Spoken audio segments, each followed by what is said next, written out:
Ada orang yang nekuni ilmu ekonomi, tapi miskinnya Masya Allah. Ada yang gobloknya Masya Allah, tapi kaya. Ada kiai yang punya doa banyak, hidupnya biasa. Yang nggak punya doa, kaya. Itu saya pernah baca di sebuah hadis qudsi. Ada riwayat begini. Nabi Musa ketemu Allah, ditanya, limadza, kata Allah, kenapa saya memberi rezeki orang yang bodoh? Ahmak itu orang yang bodoh sekali. Kadang tak ciptakan dia jadi orang kaya, dan yang pintar ekonomi kadang tak ciptakan jadi orang miskin. Si Nabi ini tanya, kenapa ya Allah? Supaya dia tahu yang mengendalikan rezeki itu saya, bukan ilmunya dia, katanya. Jadi banyak orang, misalnya kita yang pintar dipekerjakan orang yang nggak pintar, yang punya pabrik tidak pintar, mengerjakan orang yang pintar. Jadi ya kira-kira agama itu seperti itu. Sehingga dalam kita beragama itu yang paling ditekankan itu tawadhu. Tawadhu itu merasa sopan atau memang sopan betul. Kalau dalam Ihya disebut, sekiranya Anda tidak bisa tawadhu secara rasa, tawadhulah secara ilmu. Saya ulang lagi ya, sekiranya Anda tidak bisa tawadhu secara rasa, tawadhulah secara apa? Ilmu. Karena ilmu itu akan abadi. Saya beri contoh begini, saya ini kan misalnya kiai di kampung saya atau di kecamatan saya. Saya mungkin bisa merasa hebat karena saya tokoh di sini. Tapi pastikan sebelum ada saya yang bernama Baha ini, agama sudah jalan. Dan di daerah lain yang nggak kenal saya juga agama sudah jalan. Betapa tidak pentingnya saya di kawasan-kawasan yang nggak butuh saya, atau di era yang sebelum ada saya. Nah, dengan ilmu seperti itu orang pasti tawadhu, karena dia tahu daerah yang nggak ada saya ternyata ya ada masjid, ada agama. Periode yang sebelum ada saya juga agama jalan. Sehingga kita tidak kumo luhur, wah kalau nggak ada saya agama nggak jalan. Zaman Wali Songo tidak ada saya agama ya jalan. Ekonomi juga gitu. Kalau Anda pakar ekonomi yang mensejahterakan rakyat, cara tawadhu itu kalau nggak bisa dengan rasa, dengan ilmu. Sebelum ada kamu banyak orang kaya, banyak orang yang nggak kenal kamu juga kaya. Banyak periode yang saat itu udah ada Anda juga kaya. Berarti Anda ini tidak siapa-siapa. Makanya saya pernah didatangin seorang profesor. Ini kisah nyata. Gus, sebetulnya saya dengan bapak saya itu pinter mana? Bapak saya itu tidak tamat SD, tapi saya bisa profesor. Saya ini profesor, anak saya naik kelas saja sudah senangnya bukan main. Artinya ini orang bodoh bisa menciptakan orang pinter, yang orang pinter kesulitan menciptakan orang pinter lagi. Nah, kalau kita tidak bisa tawadhu secara rasa, tawadhulah secara ilmu. Ikhlas juga gitu, saya sering ngajarkan ikhlas di beberapa kesempatan ngaji. Kalau Anda tidak bisa ikhlas secara rasa, ikhlaslah secara ilmu, pasti bisa, bukan mungkin bisa, pasti bisa. Secara ilmu. Makanya di Quran disebut fa'lam annahu la ilaha illallah. Ilmu, fa'lam itu dari kata ilmu. Saya beri contoh, saya mulai kecil sampai sekarang saya sekitar umur 50 tahun. Mulai kecil sampai sekarang itu ya bilang kalau kertas ini putih. Itu ya ada yang gaji, ada yang bayar, tapi saya selalu bilang kertas ini putih. Yang hitam ya saya katakan hitam, yang merah saya katakan merah. Kenapa? Karena itu fakta. Saya ulang lagi, karena itu fakta. Sehingga saya untuk mengatakan putih tidak perlu ada yang bayar. Sehingga ketika kita latihan sholat, latihan ibadah, dan mengakui Allah itu sebagai Tuhan kita akan malu. Loh, faktanya Allah itu kan Tuhan. Mau mengatakan fakta kok minta upah, ini gimana? Kita mengatakan Allah Tuhan itu sama dengan mengatakan kertas ini putih. Sama-sama itu fakta. Sama seperti saya mengatakan Pak Jokowi itu presiden kami. Itu kan fakta. Masa nunggu kalau dikasih BLT katakan presiden, kalau enggak ya enggak. Itu kan ribet jadi. Pak Panut misalnya rektor UGM, mbok saya enggak digaji di sana atau enggak kerja di sana, bilang kalau beliau itu rektor.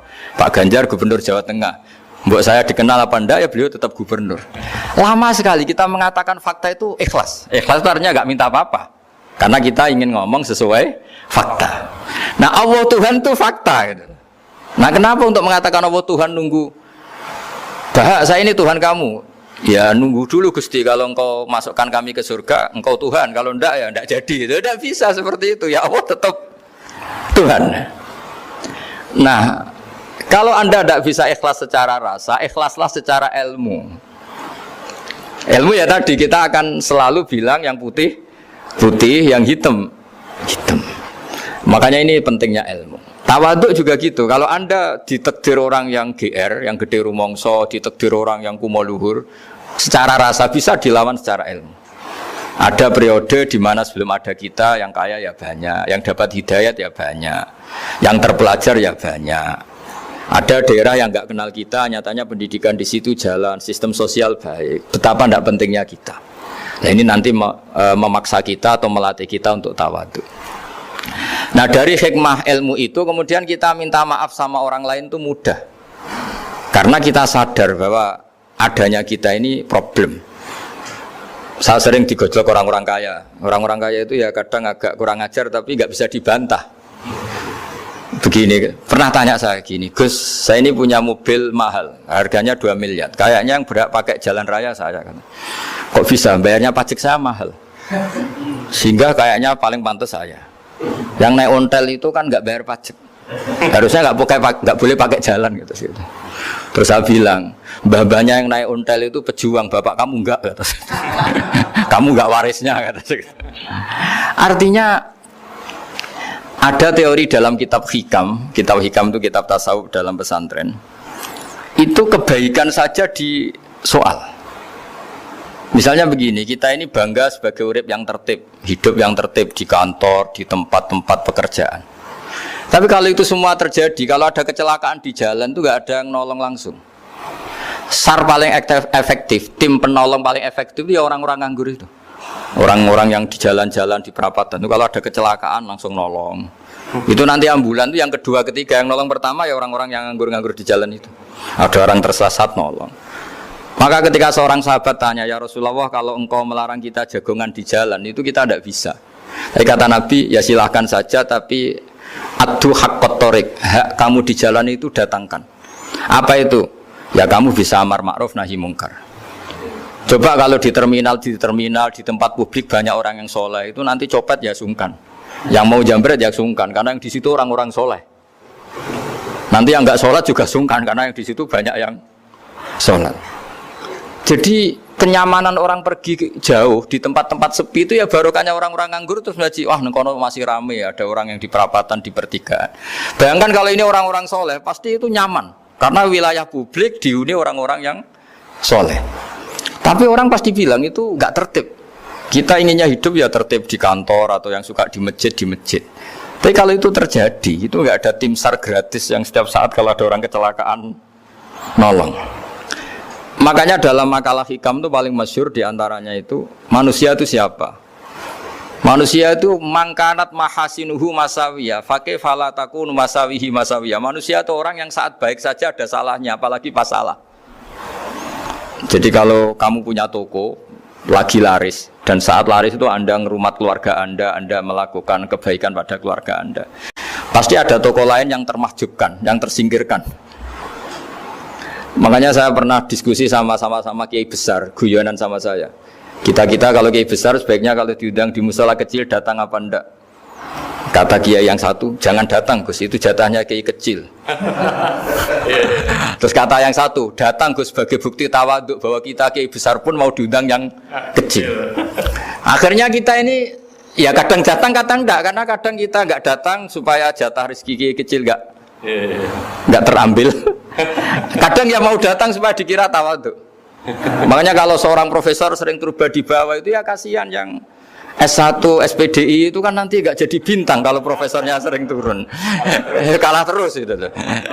Jadi kadang-kadang itu orang itu harus berpikir secara ilmu, jangan rasa terus. Jadi itu ilmu. Jadi semua yang kebaikan yang kita lakukan itu secara ilmiah bisa diperdebatkan. Ada orang senang ngomong serius supaya bangsa ini maju. Tapi bapak saya itu pesan saya, kamu kalau ngiyai itu jangan sering ngomong serius kan. Masyarakat sudah capek mikir utang, mikir keluarga.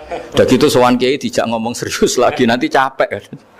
Sehingga kiai-kiai dulu itu kalau ketemu orang ya guyon terus. Karena tahu masyarakat sudah capek. Sudah banyak yang takut tanggal kredit gitu.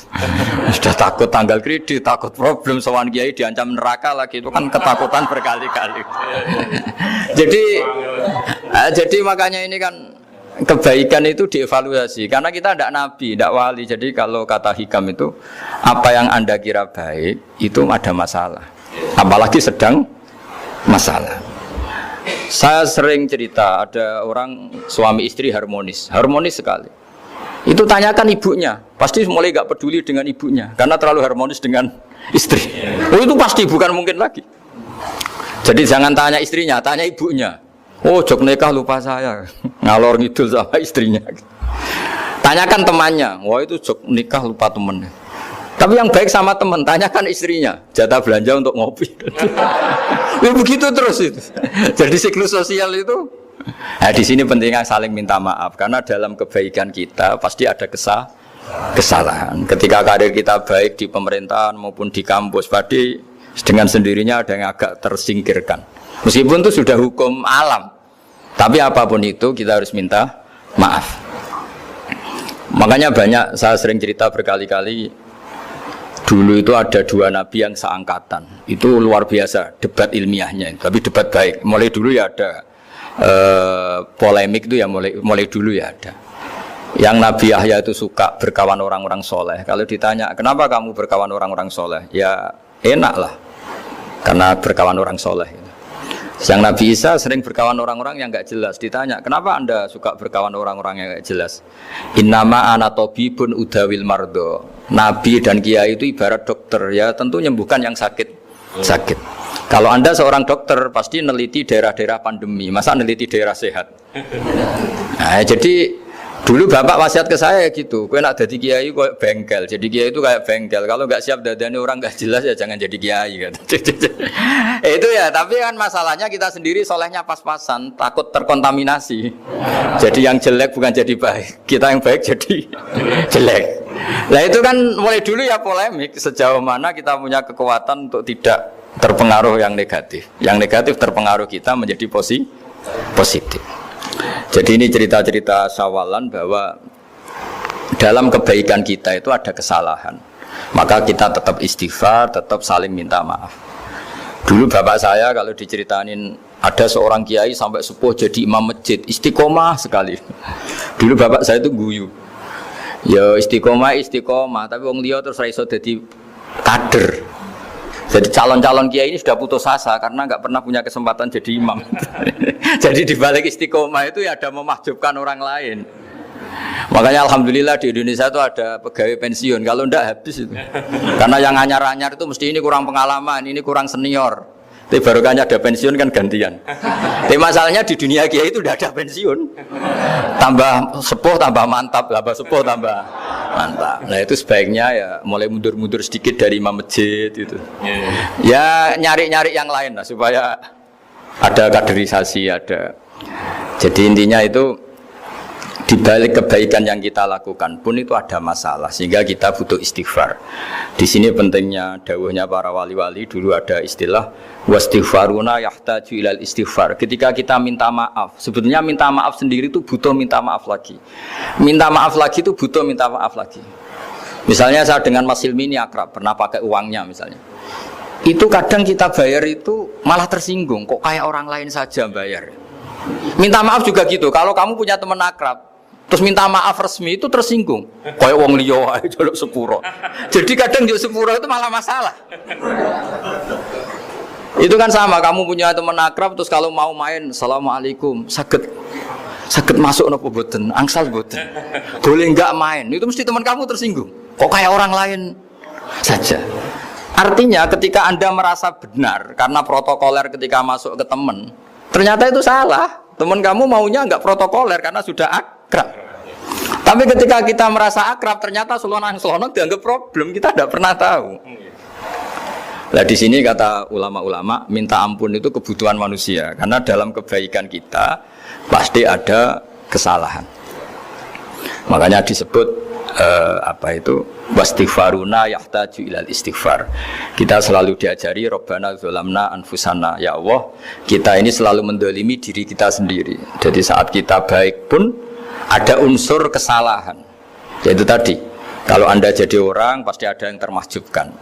Kalau Anda kiai besar atau profesor atau pejabat turun ke bawah, ya kalau gubernur turun terus ya bupati gak jadi bintang kan. Kalau saya kiai besar misalnya turun terus ya kiai kampung itu ya sekasian. Saya pernah diundang Manakipan tidak datang itu kiai kecil bilang matur nuwun Gus gak teko. Aduh iwak.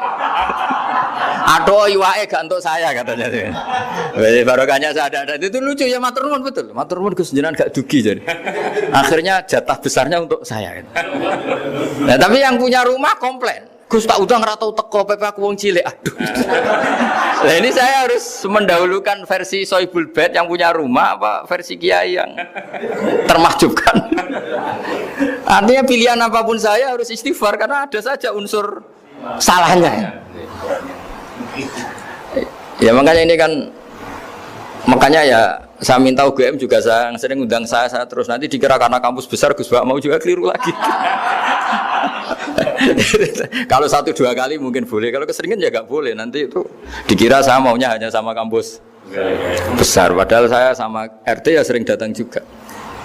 Nah ini yang terakhir saya bacakan teks otoritatif sebagaimana janji saya. Kata Rasulullah SAW di sebuah hadis. Ini terakhir nanti supaya nggak lama-lama saya juga punya wadhifah. Ada orang itu punya hutang. Hutang itu ya hutang, memang hutang. Singkat cerita orang itu tidak bisa bayar sampai akhirat. Dan aturannya Allah orang yang punya hutang tidak bisa bayar ini harus diaudit, harus diselesaikan di akhirat. Kalau tidak bisa diselesaikan di dunia, diselesaikan di akhirat. Walhasil akhirnya di akhirat itu ditagih dan tidak mampu bayar. Karena di akhirat sudah tidak ada kredit, tidak ada ATM, tidak ada apa saja. Terus kata Allah solusinya kebaikan kamu dikasihkan yang ngutangi. Ternyata kebaikan dia tidak cukup juga. Bayarnya apa? Kejelekan yang ngutangin dikasihkan yang utang. Kayak apa celakanya? Kebetulan yang ngutangi salahnya banyak, ini kan repot.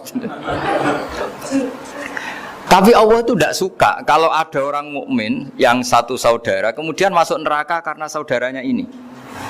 Kata Allah jika ini masuk neraka berarti disebabkan komplain atau ketidakikhlasan temannya yang mukmin. Masa orang mukmin menyebabkan mukmin yang lain masuk neraka? Allah tidak ingin. Makanya diantara nikmatnya beragama itu ukhuwah, persaudaraan. Baik persaudaraan atas nama iman atau atas nama kebangsaan atau atas nama kemanusiaan. Akhirnya si yang ngutangi ini tadi, jangan dibahasakan kreditur nanti kita kayak bank, pokoknya yang ngutangin lah nanti. Ya bahasa gampangnya yang ngutangin, karena tidak semua orang ngutangnya sama bank. Sama Allah ditunjukkan satu surga yang luar biasa. Nanti tak baca teks Arabnya ya supaya dapat berkahnya bahasa Arab. Terus saking mewahnya surga itu si yang ngutangin tanya, ya Allah itu untuk nabi siapa? Karena semewah itu pasti untuk kelas nabi. Atau untuk wali siapa? Katanya, terus kata Allah, sabda Allah, untuk siapapun yang mampu membeli. Lalu siapa yang bisa membeli surga semewah itu? Kamu bisa. Terus dengan apa ya Allah? Kamu mengampuni teman kamu itu, kamu bebaskan dari utangnya. Nanti tak kasih surga itu. Terus akhirnya sama Allah, kata orang itu, ya Allah saya bebaskan. Ya sudah kamu berdua masuk surga. Karena Allah tidak ingin ada kasus aneh. Dua orang mukmin ini kan bersaudara. Masa bersaudara kemudian yang satu menjadi penyebab masuknya neraka karena ini tidak mau memaafkan.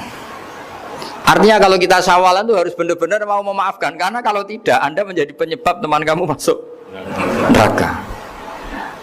Jadi kita janganlah jadi orang mukmin yang menjadi problem bagi saudara kita. Jadi makanya saya itu berharap ada wali utang saya terus tidak bisa bayar, karena ini masih dibela-belain Allah ini. Karena Allah nggak ikhlas kalau ada walinya masuk neraka. Jadi kalau ada wali utang kamu itu utangin saja, doain nggak bisa nyaur, no? Nggak bisa bayar. Nanti ini akan dibela-belain Allah di akhirat. Karena wali ini nggak pantas masuk neraka. Ya, jadi kalau ada wali utang kamu mau bayar sudah, tidak usah bayar, nanti di akhirat saja itu.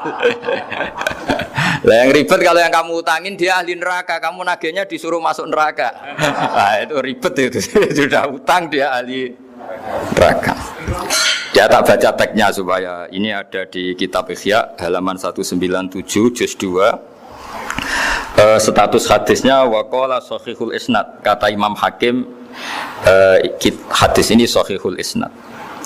Saya baca Arabnya nanti insyaallah sebagian Ya supaya kelihatan teks aslinya di bab hukukul muslim.